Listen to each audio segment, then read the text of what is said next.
Bulletin की शुरुआत करते हैं अभी की अहम खबर के साथ। रावलपुरा में घूम रहे हैं तेंदुए। महकमे जंगलात ने तेंदुए को पकड़ने के लिए बिछाया जाल। हैदरपुरा रावलपुरा में घूम रहे तेंदुए।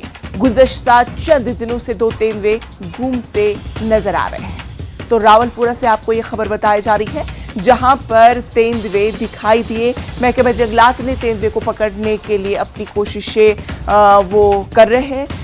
हैदरपुरा रावलपुरा में तेंदुए दिखाई दिए। गुज़श्ता चंद दिनों से 2 तेंदुए घूमते हुए नजर आए। रावलपुरा हैदरपुरा से ये खबर आपको बताई जा रही है, जहां पर 2 तेंदुए घूमते हुए नजर आ रहे हैं। लोगों में खौफ व हरास फैल चुका है। ताहम महकमे जंगलात ने अपनी तमाम कोशिशों को वहां पे अमलाते हुए नजर आ रहे हैं। उन्होंने तमाम जाले वहां पे बिछा दी है ताकि तेंदुओं को पकड़ा जाए और लोगों के दिलों से ये खौफ निकाला जाए। तो इस वक्त वहां पे महकमे जंगलात की जो टीम है वहां पे मौजूद है और नजर रखे हुए है कि कहां पर तेंदुए आए और उन्हें पकड़ा जाए, ताकि वहां पे किसी भी जानी या माली नुकसान का लोगों को सामना न करना पड़े। ये खबर आपको रावलपुरा में तेंदुए के हवाले से बताए जा रहे हैं, जहां पर 2 तेंदुए घूमते हुए वहां पे नजर आए। ताहम महकमे जंगलात ने वहां पे अपना ऑपरेशन शुरू किया है। उनको पकड़ने के लिए तमाम आलात का इस्तेमाल किया। तो इस खबर पर हमारे साथ हमारे नुमाइंदे शबीर हमारे साथ जुड़ चुके हैं। शबीर, बताइएगा कि क्या कुछ है अभी अपडेट, क्योंकि 2 तेंदुए आए नजर वहां पे घूमते हुए। देखिए इंशा, ये जो इलाका है यहाँ पे पहले आपको दिखाना चाहूंगा कि वाइल्ड लाइफ ने जो महकमा है, इन्होंने केज लगाए हैं। यहाँ पे बेट भी इस केज में है, क्योंकि कुत्तों की जो ये जो तेंदुओं की खुराक जो है कुत्ते हैं, इनकी पसंदीदा खुराक है। लिहाजा बेट के तौर पे यहाँ पे कुत्ते को लगाया गया। और ये हम जहाँ पे मौजूद है, ये वही इलाका है जिसके बारे में कल वीडियोस जारी हुए थे कि यहाँ रात को तेंदुआ देखा गया। जहां तक तेंदुए की मूवमेंट का ताल्लुक है, तो यहाँ से ये अलमदार कॉलोनी, जे लेन से लेकर रावलपुरा और हैदरपुरा, पिरबाग, ये जो पूरा एरिया है, इसमें पिछले 1 हफ्ते से तेंदुओं की मूवमेंट है। एक बार 2 तेंदुए देखे गए जो इसमें आए थे सीसीटीवी फुटेज में। तो यह हो सकता है कि 2 से ज्यादा भी हूं, क्योंकि आमतौर पे एक मादा तेंदुआ होता है और उसके साथ बच्चे होते हैं। इस इलाके के बारे में कोई नई बात नहीं है तेंदुए की प्रेजेंस इस आम पॉपुलेशन में, क्योंकि यहाँ पे आपको मालूम है कि यहाँ से जो सटा हुआ है जो यहाँ पे एयरपोर्ट है, और एयरपोर्ट के आसपास काफी झाड़ियां हैं। कई सालों से यहाँ तेंदुए की मूवमेंट है। और एयरपोर्ट के आसपास आपको याद होगा 2021 में जून में एक दिलदोज सानिया हुआ था, जब एक बच्ची को तेंदुआ लेके गया था और उसको मार डाला था। उसके बाद सोएबोग में सितंबर में 2021 में एक और वाकया आया, 1 साल में 3, और 2022 में उसके बाद कम से कम अभी तक 1 दर्जन के करीब 11 इंसिडेंट्स हुए, जिनमें तेंदुए ने ज्यादातर बच्चों को लिफ्ट किया। यहाँ पे लोगों को खौफ व हिरास जरूर है, लेकिन जो वाइल्ड लाइफ महकमा है वो काफी एक्टिव है इस को लेके। उन्होंने कल पिछले 3 दिन से वैसे, लेकिन इस इलाके में कल से कई जगह पे ट्रैप्स लगाए हैं, लोगों को जानकारी दी है। डर की वैसे कोई बात नहीं है। तेंदुआ आमतौर पे इंसान पे हमला नहीं करता, रात को ज्यादा एक्टिव होता है, दिन में कहीं। आपको दिखाना चाहेंगे, यहाँ पे काफी सारी इमारत हैं जो अंडर कंस्ट्रक्शन है, और काफी एरिया ऐसा है जहां पे तेंदुआ आराम से दिन में रह सकता है और शाम में वो शिकार के लिए निकलता है। यहाँ पे जो जगह है वो ऐसी है कि तेंदुआ रह सकता है, और यही वजह है कि ऐसी जगहों पे ट्रैप्स लगाए गए हैं। और सबसे बड़ी जो मसला तेंदुए के बारे में ये पूछना चाहूंगी कि क्या कुछ वजूहात हैं कि तेंदुए अब शहरी इलाकों में आ रहे हैं जंगलात को छोड़कर, क्या कुछ वजूहात है? देखिए, तेंदुओं के बारे में यह है कि तेंदुए अर्बनाइज्ड है। एक तरीका यह है कि तेंदुए की एक ये खासियत है और टेंडेंसी एक है कि ये इंसानी आबादी के करीब रह सकता है। उसकी 2 अहम वजूहात बताई गई हैं। एक तो ये कि सोशल फॉरेस्ट्री के तहत बस्तियों के नजदीक यहाँ पे काफी सारी प्लांटेशन की गई, जी। उस प्लांटेशन को ऐसे छोड़ा गया, उसको अटेंड नहीं किया गया, उसको सही तरीके से फिर उसकी प्रूनिंग नहीं हुई, शाख तराशी नहीं हुई, तो वो जंगल में तब्दील हो गया। ओमपुरा के आसपास जो भी आपने देखा 2021 में, वो उसी का नतीजा था। दूसरी बात ये कि इंसानी बस्तियां जंगलों के नजदीक हो गई। वो एक पुराना फिनोमेना है जो हर जंगली जानवर के बारे में हुआ है कि इंसान खुद जाके जंगलों के नजदीक या ऐसी जगहों के नजदीक बसने लगे जो आमतौर पे मस्कन इन्हीं जंगली जानवरों का था। दो वजूहात। तीसरी एक वजह, सबसे एक अहम वजह यह भी है कि जो सॉलिड वेस्ट मैनेजमेंट है जी। वो सॉलिड वेस्ट मैनेजमेंट हुई नहीं, और कुत्तों की तादाद उसके नतीजे में काफी बढ़ी। तेंदुए के बारे में ये मशहूर है कि तेंदुए का खास शिकार और पसंदीदा जो ग़िज़ा है उसकी वो कुत्ता है, क्योंकि जंगली जानवरों का शिकार करना बहुत मुश्किल है। वो काफी उनकी फुर्ती होती है, और कुत्ता इसकी लजीज ग़िज़ा है। कुत्ते बढ़ गए, सॉलिड वेस्ट के बढ़ने के नतीजे में कुत्तों की तादाद इन इलाकों में बढ़ गई, तो जाहिर सी बात है ग़िज़ा की तलाश में ये तेंदुआ यहां आता है। और इसे आम बस्तियों में, आपने मुंबई में भी एक बार देखा कि मुंबई में भी तेंदुआ आ गया। नतीजा ये, इस तेंदुए की एक खासियत ये है कि ये अगर बस स्टैंड कहीं पे हो, दिन भर आराम से किसी बस के नीचे, किसी गाड़ी के नीचे रह सकता है, शाम में हरकत में आता है और शिकार के लिए निकलता है।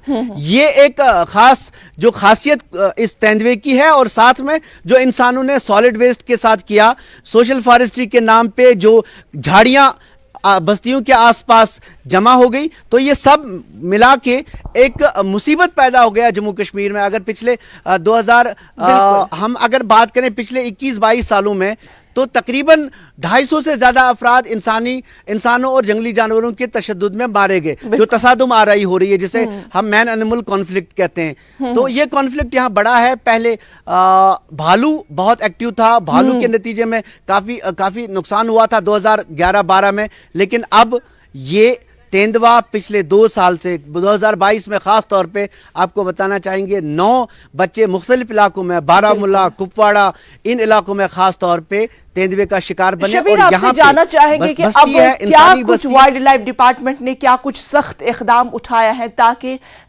इंसानों के जानों का जिया ना हो? देखिए, ये 2 तरीके की कार्रवाई है। एक ये कि ये जो तेंदुआ इंसानी बस्ती में आता है, इसको पकड़ा जाए और इसको कहीं और जगह पे शिफ्ट किया जाए, मुंतकिल किया जाए जंगल में। उसके लिए यहाँ पे इन्होंने ट्रैप्स लगाए हैं जहां जहां लगा सकते हैं। इतने भी ट्रैप्स नहीं है कि हर जगह ट्रैप लगा सकें। दूसरा ये है कि आम लोगों को ये जानकारी दी जा रही है कि डर की वजह कोई नहीं है। तेंदुआ ऐसा जानवर नहीं है कि जो आमतौर पे इंसान पे हमला करता है, लेकिन हाँ, बच्चों को महफूज रखना पड़ेगा, खास तौर पे शाम के औकात में। वही एक परेशानी है। इससे पहले कई सारे वाकयात पेश आ चुके हैं। बिल्कुल, मैं आपको यही बता रहा था कि पिछले साल में 9 से ज्यादा बच्चे शिकार बने, और नतीजा यही हुआ कि शाम के औकात में ये तेंदुआ जो है बच्चे को अपना शिकार समझता है, उसके साइज के हिसाब से। और आमतौर पे बहुत ही छोटे बच्चे जो 4 या 5 साल तक की उम्र के हैं, इसका शिकार बनते हैं।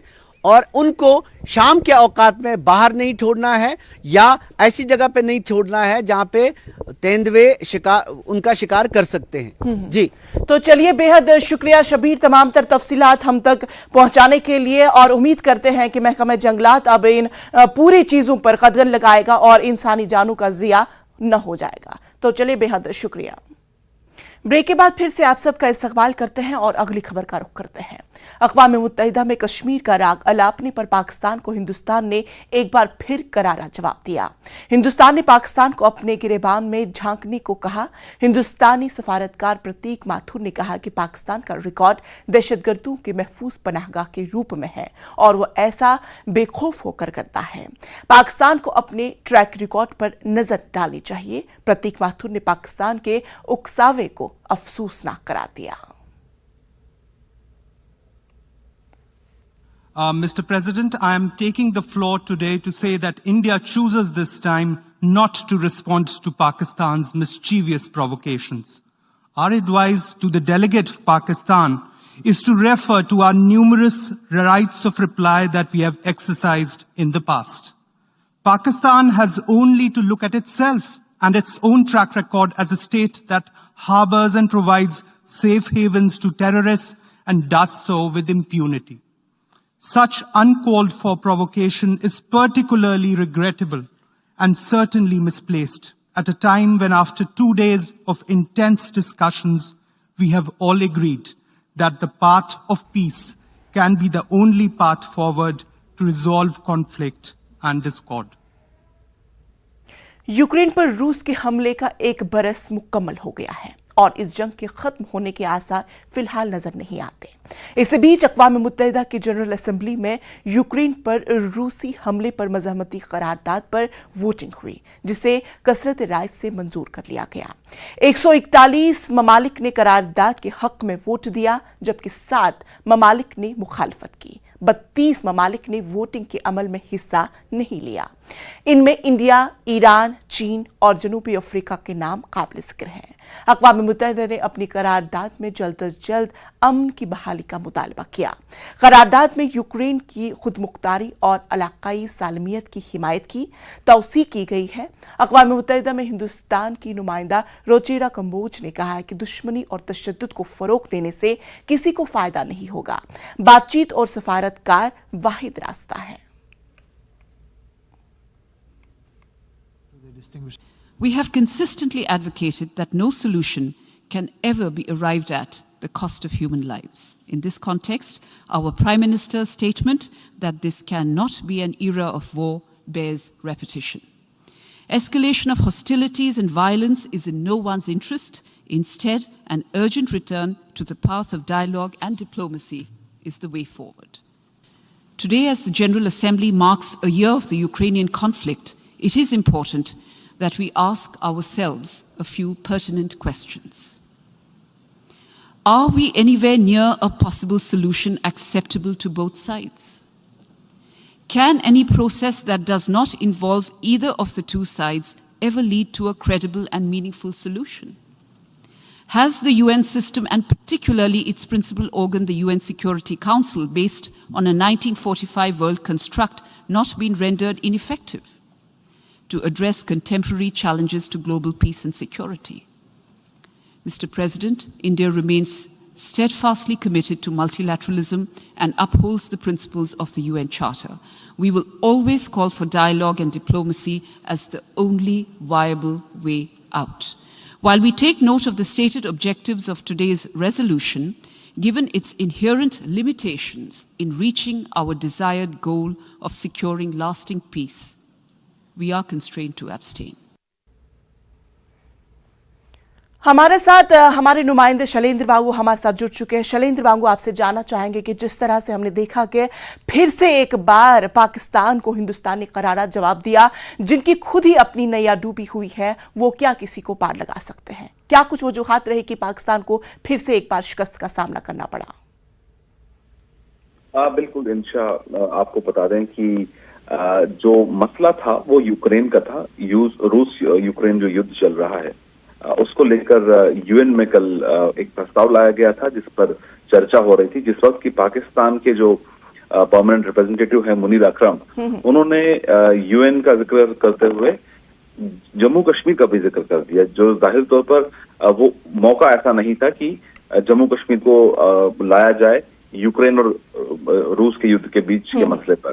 तो जाहिर तौर पर उसके बाद हमने देखा कि भारत के जो डिप्लोमेट वहां पर थे, प्रतीक माथुर, उन्होंने राइट ऑफ रिप्लाई का इस्तेमाल करते हुए साफ कर दिया। पहले तो ये उन्होंने साफ कर दिया कि हम इस बार पाकिस्तान को सीधा जवाब नहीं देंगे। हर बार पाकिस्तान इस तरह की हरकतें करता है। और साथ उन्होंने ये भी कहा कि अगर पाकिस्तान को जवाब चाहिए तो भारत ने जो पहले आरओआर दिए हैं यूएन में, उसका वो रुख करे, उनसे वो देखे कि भारत ने क्या कुछ कहा है पहले। और साथ ही साथ भारत ने ये भी दोहराया इस बात को कि जो पाकिस्तान है वो खुद को और अपने ट्रैक रिकॉर्ड को देखे कि ऐसे मुल्क के तौर पर जहां पर आतंकियों को पनाह दी जाती है, जहां पर आतंकियों को सुरक्षा दी जाती है। और वहीं साथ ही उन्होंने ये भी कहा कि इस तरह के जो प्रोवोकेशंस हैं वो सही नहीं है। और ऐसे मौके पे जबकि डिस्कशन हो रहा था दो दिनों से यूक्रेन और रूस युद्ध को लेकर, तो ऐसे में जो पीस ही है, पीस के लिए जो है वो कॉन्फ्लिक्ट जो है उसको रिजॉल्व करने का तरीका पीस के जरिए ही होता है। तो जाहिर तौर पर भारत का सीधा जवाब रहा है इस मुद्दे पर पाकिस्तान को जो दिया गया है। शैलेंद्र, आपसे जानना चाहेंगे कि जिस तरह से अब यूक्रेन रशिया का जो एक बरस मुकम्मल हो चुका है इस जंग को लेकर, अब यूक्रेन और रूस हमले पर एक मज़ाहमती करारदाद पर वोटिंग भी हुई, लेकिन इसमें हमने देखा कि हिंदुस्तान इसमें गैर हाजिर रहा। तो क्या कुछ समझा जाए इस गैर हाजिरी को लेकर? देखिए, भारत की तरफ से इससे पहले भी जब यूएन में रूस के खिलाफ प्रस्ताव लाए गए हैं तो भारत ने एब्सटेन किया और भारत ने अपना रुख साफ किया है। हालांकि जो कल रेजोल्यूशन लाया गया था वो पारित तो हो चुका है 141 वोट्स के साथ। 32 जो कंट्रीज हैं जिसमें भारत भी शामिल है उन्होंने एब्सटेन किया और 7 देशों ने इसकी मुखालफत की, इस प्रस्ताव की। लेकिन भारत का जो रवैया वो साफ है कि जो डिप्लोमेसी है और बातचीत के जरिए ही मसलों का हल हो सकता है, वही एक इकलौता रास्ता है जिससे मसले हल हो सकते हैं। और वही रुचिरा काम्बोज ने भी, जो कि भारत की स्थायी प्रतिनिधि हैं यूएन में, उन्होंने पीएम मोदी की बात को दोहराया कि जो युद्ध है वो आज के जमाने में वो सही नहीं है, वो जमाना युद्ध का नहीं है। और साथ ही उन्होंने ये भी कहा कि ह्यूमन लाइफ अगर किसी की जाती है तो ऐसे किसी भी मसले का हल नहीं निकल सकता जिसमें ह्यूमन लाइफ, इंसानी जान चली जाए। तो जाहिर तौर पर भारत ने इस बात को दोहराया है और ये कहा है कि जो डिप्लोमेसी है और बातचीत के जरिए ही मसलों का हल किया जाना चाहिए। और भारत ने यह भी कहा है कि जो युद्ध पिछले करीब 1 साल हो चुका है आज, तो ऐसे में इस युद्ध से जो ग्लोबल साउथ है, जो दुनिया भर के जो वो तमाम मुल्क हैं जो डेवलपिंग कंट्रीज हैं, उन पर बहुत बुरा असर इस युद्ध का हुआ है। तो जाहिर तौर पर भारत ने अपनी बात को दोहराया है कि दोनों देश जो हैं, जो तमाम पार्टीज हैं, और उनको बैठकर इस मुद्दे को बातचीत के जरिए ही इस मसले का हल निकाला जा सकता है। चलिए, बेहद शुक्रिया शैलेंद्र वांगू तमाम तफसीलात पहुंचाने के लिए। कहते हैं कि ज़लज़ले के दौरान सबसे ज्यादा तबाही इमारत गिरने की वजह से होती है।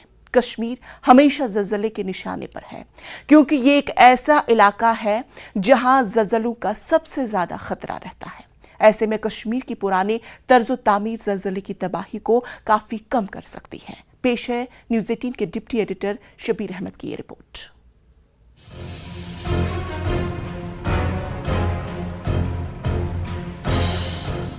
श्रीनगर शहर का डाउनटाउन इलाका, इन इमारतों को देखें।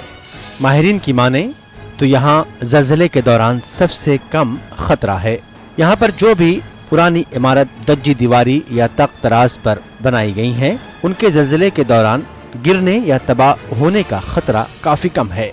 2005 के तबाहकुन ज़लज़ले के बाद यहाँ यूनेस्को ने एक तहकीक की और एक रिपोर्ट जारी की गई जिसमें दज्जी दीवारी और तख्त तर्ज तामीर को ज़लज़ले के खतरात से महफूज करार दिया गया। मकामी बुजुर्ग भी अपने तजुर्बे की बुनियाद पर इसकी तायीद करते हैं। मकान कार्य आसान, तम अकिस पे रोजान डक, इंसान बचान।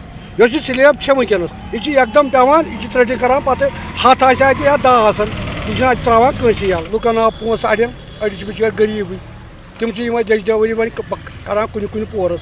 बाकी 3 पोर 2 पोर अलाव की बन 6 पोर। Director designs Indian National Trust for Art and Cultural Heritage Samir Hamdani कहते हैं कि कश्मीर का ये कदीम तर्ज तामीर न सिर्फ ज़लज़ले के दौरान जानी व माली नुकसान को कम करती है बल्कि सस्ती भी है। दज्जी दीवारी का कंस्ट्रक्शन का पैटर्न है, 2 मंजिला इमारत 3 मंजिला हो, ये स्वे ले सकती है, यानी ये अपनी मेन पोजीशन से हलेगी बिकॉज उधर भूचाल का जो झटका है, देन वापस आएगी। सो दैट फ्लेक्सिबिलिटी जो है वो इसमें है। उसके साथ इसके इनहेरेंट जो आपका फ्लोर सिस्टम है वो भी लकड़ का, so it makes it a very flexible system to work with, आप जो इसको कहते हैं कि जी भूचाल के साथ। दूसरी बात है कि आखिरकार है क्या, 4 इंच की दीवार है, खुदा न खास्ता अगर गिर भी गई वो नुकसान नहीं होगा जो 14 इंच की दीवार से होगा, वो नुकसान नहीं होगा जो कि आरसीसी स्लैब आपके सर पे गिरे उससे होगा। कश्मीर में अब दज्जी दीवारी और तख्त की तर्ज तामीर गायब हो रही है और इसकी जगह कंक्रीट ने ले ली है। आज दिन में रिश्ते के हैं दज्जी दीवारी कि कंक्रीट मकान सुना गरीब नजर वुचान क्या बनाया दज्जी दीवारी। अगर खरीदार थी कंक्रीट वगैरह मगर वुचान कहीं। मैं ये कह सकता हूँ कि somewhere it has escaped our attention both as a community and even as practitioners, as an architect, as a designer, as an engineer. शायद हम ये भूल गए कि हम आम मकान मालिक को ये we don't impress upon him कि ये चीज़ें आपको सोचनी चाहिए. आपकी आजकल बिल्डिंगें बन गई हैं, ऊपर से नीचे तक ग्लेजिंग आ रही है, 3 मंजिला ग्लेजिंग है. What do you do about it? That will shatter down and collapse. है ना? So if the structure might survive, but that doesn't mean कि each and every element of that building will survive. So ये चीज़ है कि hazard कहाँ कैसे है, how do you access hazard in terms of the building. Jammu Kashmir के अक्सर जिले सिस्मिक जोन 5 में आते हैं, यानी जलजले का सबसे ज्यादा खतरा। कुछ माहिरीन तो यहाँ तक कहते हैं कि एक बड़ा जलजला कभी भी जम्मू कश्मीर में लर्जा पैदा कर सकता है। 2014 के सैलाब ने कई पुरानी इमारतों को कमजोर भी कर दिया है। जलजले की कोई पेशगोई तो नहीं कर सकता, लेकिन इस नुकसान को कम करने की कोशिश की जा सकती है, जो जम्मू कश्मीर में कहीं नजर नहीं आती। कश्मीर में 2005 के तबाहकुन जलजले के दौरान शुमाली कश्मीर में ज़्यादा तबाही हुई। उस तबाही के बाद कई प्रोग्राम चले, कई तरबियती प्रोग्राम और कैंप चले पुराने तर्ज तामीर यानी आर्किटेक्चर को फ़रोग देने के लिए। दजी दीवारी और उरूसी उसमें ख़ास तौर से शामिल थी, लेकिन उसके बाद रात गई तो बात गई। हमारे गर्म सर्द मिजाज की तरह वो बात भी, वो तरबियत भी 1 साल के दौरान ही ख़त्म हो गई और इंजीनियर और आर्किटेक्ट वो कहानी ही भूल गए। तुर्की और ताजिकिस्तान में हाल ही में हुई तबाही के बाद अब फिर से वो याद सताने लगी है। उम्मीद है कि अब की बार इस सिलसिले में कोई ख़ास और मुनज़्ज़म तरीके से कोशिश की जाए। आफाक शाह के साथ शब्बीर अहमद, न्यूज़ 18 श्रीनगर। तो नाज़रीन, खबरों में फिलहाल इतना ही। मुझे दीजिए इजाजत, लेकिन आप देखते रहिए जम्मू कश्मीर लद्दाख हिमाचल। आदाब।